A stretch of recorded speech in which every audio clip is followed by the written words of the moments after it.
A Charlotte County deputy fire chief was arrested for DUI again. I'm Fox 4's community correspondent Dominga Murray, and the Lee County Sheriff's Office says Michael Davis was pulled over just after midnight on Christmas. Fox 4 obtained this police report, and it says Davis was driving a UTV near Bayshore Road and Bayshore Ranch Drive. A Lee County deputy says he saw the UTV drive by, but it had no registration, so he pulled the UTV over, and when he did, the deputy said he smelled alcohol. The deputy described Davis as having thick-tongued speech and a hard time speaking. Davis agreed to a field sobriety test and admitted to drinking that night. When Davis was taking one of the tests, the deputy said he couldn't follow a finger with his eyes and he was swaying, and when he was told to stand on one foot, he couldn't.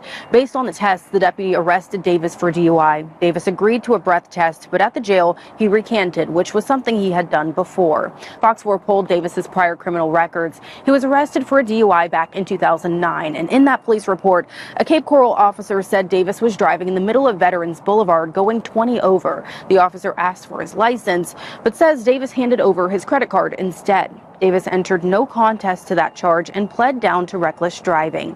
Fox 4 reached out to Charlotte County asking if there would be disciplinary action for his latest arrest. A spokesperson for the county said, quote, "We don't comment on personnel matters, so we requested his personnel files, and the deputy fire chief was written up in 2023 for violating department and county policies." His supervisor described the written warning in these documents Fox 4 obtained, and it says Davis contacted multiple employees to discuss an investigation that he was working on after hours and was slurring his words. He was, quote, "perceived as being under the influence, inappropriate and unprofessional." In the report, his supervisor also noted he had already spoken to Davis in regards of being under the influence and contacting department personnel.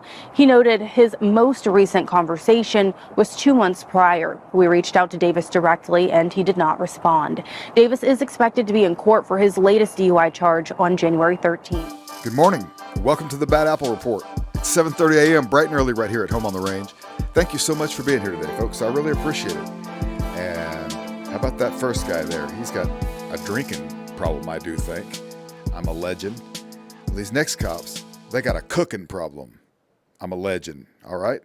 It happened on July 6th, a 114-degree day. Michael was walking to a gas station when officers stopped him. Now, records show he had an outstanding warrant, but Michael claims he didn't know he had one. And Phoenix has since admitted these officers didn't know it either. They were looking for someone else. And so far, Michael has not been charged for anything that happened on that day. Here's how Michael previously described what happened. And then they told me like instantly in a mean, hostile voice that they were saying like, "You're being detained." And I said, "But I'm on the phone. What did I do? Like, I didn't do anything. Please explain to me." And they're like, "Why are you getting antsy? Why are you seem like you're nervous?" And I said, "I'm not. I'm just, you scared me. Like you told me I'm being detained and I didn't do anything. Can you at least explain to me? I want to sit down. Let me sit down. Like, look, I'm not trying to run." And I sat down on the back of some random person's truck tail. I saw that, yeah. About 15 seconds later, Michael stands. The video shows them struggling for about 30 seconds. Then more officers run up and take him down. They said, "Give me your arm, stop resisting."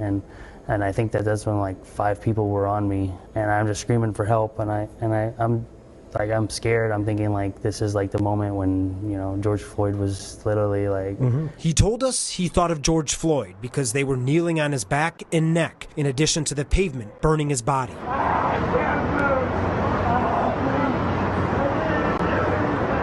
This is it. This is all. This is me. I guess this is where I'm going to stay at. And this is the end, you mean? Yeah, this is the end. Michael spent more than 4 minutes on the blacktop before getting handcuffed, then picked up and dragged to the police car. He said his skin was already bubbling and peeling away. Can you describe the pain? Like, how bad was it? Like going through hell in Hades, I guess you'd say. It's like, feels like your skin's melting off. In the settlement demand, Michael Canyon's attorneys blame Phoenix PD's deficient training, unconstitutional practices, and violent culture, writing, quote, And there is little doubt due to a lack of training and supervision. Indeed, through 1,147 pages of operation orders, there does not appear to be a single word guiding officers about the severe risk of injury posed by holding subjects against pavement. Michael Kenyon spent a month hospitalized. He needs more rehab, therapy, and surgeries. But during our interview, he said the first days were the worst. We just screaming at the top of my lungs, like wishing it was over, you know what I mean? I wouldn't wish it. Take a second. And you say you wouldn't wish it on your worst enemy? No. Okay. Yeah, I wouldn't.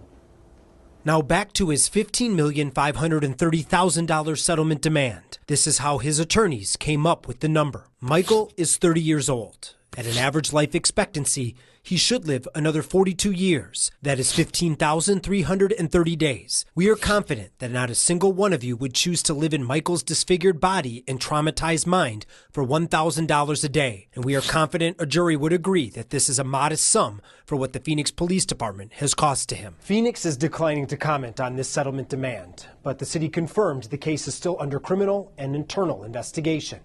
I'm Investigator Dave Biscobing. Jason Acree, the man arrested 4 times in the wake of a corruption investigation at the Baton Rouge Police Department, pleaded guilty in court Thursday to 2 counts of malfeasance in office. Mr. Acree was glad to get all this behind him. Acree was first arrested in February of 2021 after being accused of stealing marijuana from a BRPD evidence locker and giving it to a friend. An investigation by WBRZ's investigative unit also uncovered video of Acree smashing open a safe while on a call in 2018. Following News 2's investigation, District Attorney Hiller Moore's office dismissed more than 600 drug charges for defendants with pending cases where Acree was involved. Prosecutors dropped his other 3 charges, which included drug charges and obstruction of justice. He entered a best interest plea to the 2 charges, which basically means that it's in his best interest just to get this over with. Acree was sentenced to 6 months in jail, which he has already served, and 3 years of active supervised probation. Acree would not go on camera after the hearing. Attorney John McClendon says he's doing well. He feels good. He's not in law enforcement anymore, and I don't think he wants to be in law enforcement anymore. He's moved on with his life, and he's doing really well. Look who's coming to dinner. Okay. What could be worse than having a neighbor that's a cop? Nothing, probably. Harris County Detention Officer charged after allegedly threatening teens with gun over fireworks. Not cool. Harris County Sheriff's Office told the News that the detention officer, Micah Brown, has been placed on administrative leave. And he was arrested, allegedly threatening 3 people at gunpoint in their West Harris County neighborhood. Bad neighbor. Don't invite those guys over for a barbecue, as you've seen earlier. Micah Brown was charged with 3 counts of aggravated assault with a deadly weapon and 1 count of impersonating a peace officer. Okay, neighbors told the News that the alleged incident took place the night of Friday, January 3rd at the park Barker's Forest Lane. Residents said teens were setting off fireworks, and Brown reportedly did not like that because it was happening near his home. Ooh, he done made one of these detention fuzz coppers mad. Brown appeared in a probable cause court Saturday, where the judge elaborated on what allegedly happened. The allegations are that you approached 3 complaining witnesses in a city park. You were cussing at them, the judge said. You told the complaining witnesses to stop firing fireworks, while you told the complaining witnesses that you were a cop who worked for the Harris County Sheriff's Office. Okay, the Harris County Sheriff's Office confirmed with the News that Brown is not a law enforcement officer, but that instead he's a detention officer. Well, he's still a bad apple in our book. Oh, and he's currently assigned to their Joint Processing Center. The Sheriff's Office said that Brown has been an HCSO employee since August of 2022. It is alleged that Brown then threatened the 3 people in the park with a gun after getting physical with the 16-year-old. You knocked the phone out of the complaining witness's hand, breaking the screen, and that the complaining witness bent over to pick up the phone. It's alleged that you pulled out a gun out of your waistband, chambered around, and pointed it at each of the complaining witnesses, the judge said. Whoa! Dang, okay. According to the judge, video evidence from one of the complaining witnesses corroborates what happened. The neighbors told the news that Brown first refused to leave the home Friday when authorities were called to the scene, but he eventually came outside and was taken into custody. Ooh, it was about to be a standoff, you guys. Law enforcement officers found you at your home. You had alcohol on your breath, and one of the complaining witnesses also noted the alcohol on your breath, as well as at the scene, the judge said. The judge then ordered, while Brown's case go through the court system, that he must not use or possess a firearm, he must not use, possess, or consume alcohol, and he must not go to the addresses where the complainants live. Okay. The news spoke to a woman who said she's the mother of the 3 people who were allegedly threatened at gunpoint. She's not ready to speak on camera, but said the whole situation was extremely scary, as you can imagine. The Harris County Sheriff's Office said that Brown has been placed on administrative leave pending the outcome of the investigation and the court proceedings. As of Saturday night, Brown was booked into the Harris County Jail and his bond was set at $62,500 for a total of the 4 charges against him. Okay, that's the story on a real bad neighbor that the cops are not claiming is a law enforcement officer. On with the show. 2 Homeland Security agents are facing federal charges for allegedly selling drugs seized as evidence. Investigators say the agents, David Cole and Nicholas Kindle, used their positions to take synthetic drugs known as bath salts from federal evidence lockers, then sold them through confidential informants in Utah. The FBI says the scheme ran from 2021 to 2024 and might have generated up to $300,000. Officials allege the agents misled other law enforcement officers, claiming the drugs were for investigations. Instead, they allowed informants to resell the substances on the street, allegedly. Authorities say the agents also stole cash, a diamond ring, and a Peruvian antiquity from evidence. Court documents reveal encrypted messages were used to coordinate exchanges, sometimes leaving drugs in parking lot trash cans for pickup. David Cole has been indicted by a grand jury and faces up to 20 years in prison if convicted. Nicholas Kindle, charged separately, faces additional counts and could face 25 years. Both remain suspended but have not been formally dismissed. The FBI and DHS Inspector General are leading the investigation, with Cole's trial set for February and Kindle's first court appearance scheduled for later this month. It's not pervasive. That's why they're called bad apples. They're just rare. Deputy sheriff arrested for alleged EXUAL battery of an inmate, per RPSO. Oh, a sheriff's deputy. Rapides Parish Sheriff's Office reported that a deputy sheriff was arrested for alleged EXUAL misconduct. RPSO said they received a complaint on December 30th that deputy sheriff assigned to an inmate work crew had possibly committed EXUAL criminal misconduct. The initial report noted a complaint that the deputy had made inappropriate EXUAL contact with an inmate. Following an investigation, RPSO determined there was enough evidence to support the allegations. Deputies arrested Stephen Littleton, age 60, of Pinesville on January 3rd. He was later booked into the Rapides Detention Center for 2 counts of EXUAL battery and 2 counts of malfeasance in office, EXUAL conduct. RPSO said Littleton remains in Rapides DC-1 at this time on a $40,000 bond. Littleton, who was a deputy for 12 years, is reportedly no longer employed at the RPSO. You're out of here, buddy. Okay. RPSO provided the following statement from, we immediately began our investigation and blue. You got him, did you? You got him. And we got him on the Bad Apple Report. Thanks for being here, folks. Leader is laying out the process that will determine if an officer should still face punishment. As we've reported, Attorney General Gettner Drummond dropped charges against the officer seen slamming a 71-year-old into the ground during an argument over a traffic ticket in October. News 4's John Hayes tells us how that decision is now getting the ball rolling. John. Jolene, Ward 2 Council member James Cooper opened the door for that conversation during today's City Council meeting. The city manager outlining a review process likely to draw a lot of public scrutiny. In order for the family to seek justice, we want to make sure that our police officer is reprimanded appropriately. A resolution Oklahoma Vietnamese community leader Toon Nguyen says Liv Vu's family is hoping for in the new year. It comes amid scrutiny of Sergeant Joseph Gibson's behavior during this October 27th traffic stop. Not like that. Sit down. No. You sit up. Vu suffered a brain bleed and broken bones after telling Gibson to shut up, touching him and being thrown to the ground. Friday, Attorney General Gentner Drummond dropped a criminal felony charge for aggravated assault, surprising District Attorney Vicky Bahena, who filed it. However, the officer is still under an internal investigation. Typically, the police department will hold back on initiating their administrative review until the criminal questions have been answered. At Tuesday's City Council meeting, City Manager Craig Freeman saying now that the AG has made that call, the police department's Office of Professional Standards comes into play for its own investigation. However, as we told you earlier this month, Gibson's probable cause affidavit said an officer in that office had already conducted a follow-up investigation, speaking with OKCPD de-escalation instructors who believed, quote, the amount of force Gibson used was not reasonable. The police chief will then make a decision.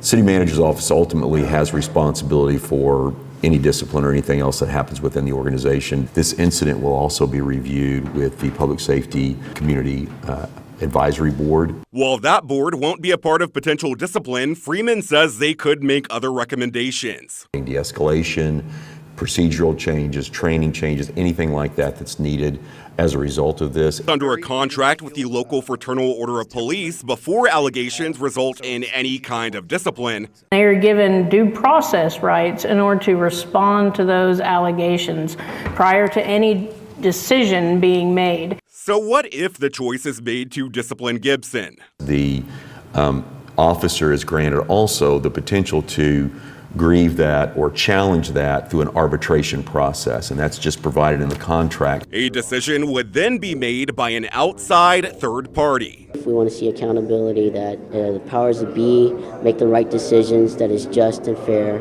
for all parties involved. And regardless of how that plays out and how long it takes, we've told you two more options are still on the table. Those include the federal government stepping in and Vu's family filing a civil lawsuit. Thank you, John. Quicker than it takes you to get a buzz off a Long Island iced tea. This actor iced tea has gone from 0 to 100 that quick. You know why you get a buzz off a Long Island iced tea so fast? It's because you drink it out of a straw. They were smart when they thought of that. It goes right to the good stuff. Okay, listen, let's be serious. Long Island iced tea, or whatever his name is, the actor, you all saw the video, I hope, so that this is an update to that. We didn't publish a story on that, but everybody else did. So, fact is, he went nuts on a cop. He was mad because his Porsche something was wrong with it. I don't know. But the social media responses were polarized. It says, supporters defend Ice-T, with one writing, man, that cop is an a-hole.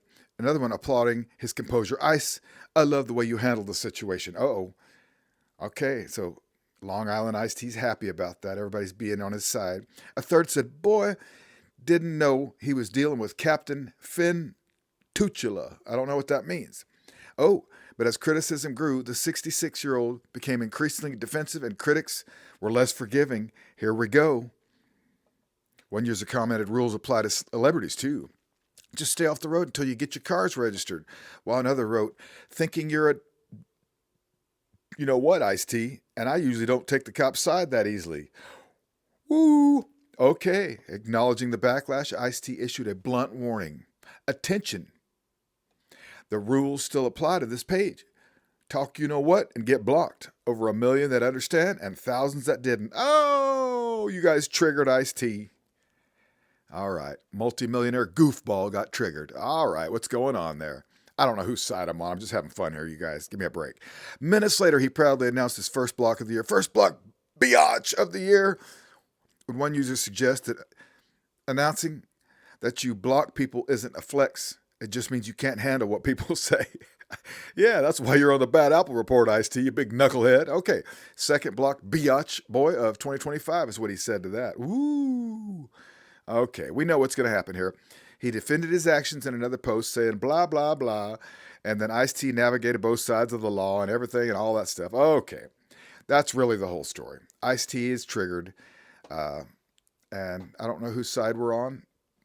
We don't like bad cops, but we also don't like people that play bad cops on TV. All right, on with the show.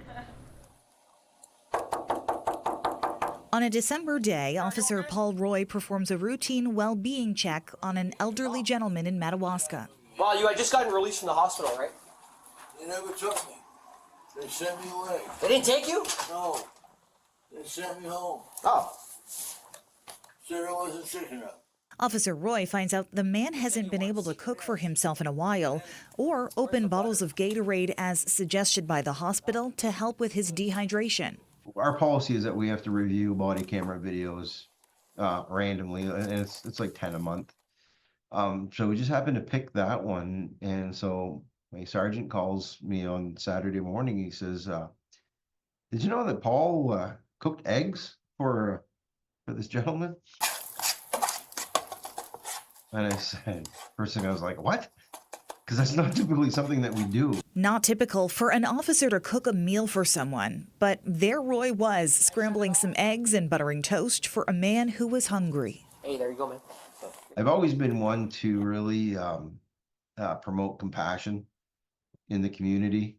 And I realize sometimes you have to be a little heavy-handed, but it doesn't have to be extreme. And when you don't, there's that compassion goes a long way. Good evening. I'm so glad you stopped by. Ah, you are?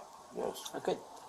I always enjoy you. You're a good man. It sounds like there was a follow-through to this as well. I know that he's moved from that place and he's in a 30-unit, I don't want to call it a facility, but it's a housing, it's not, there's no nurses or anything like that there, but he's not by himself, so now he's got neighbors and, there's a community room that he can go to and things like that.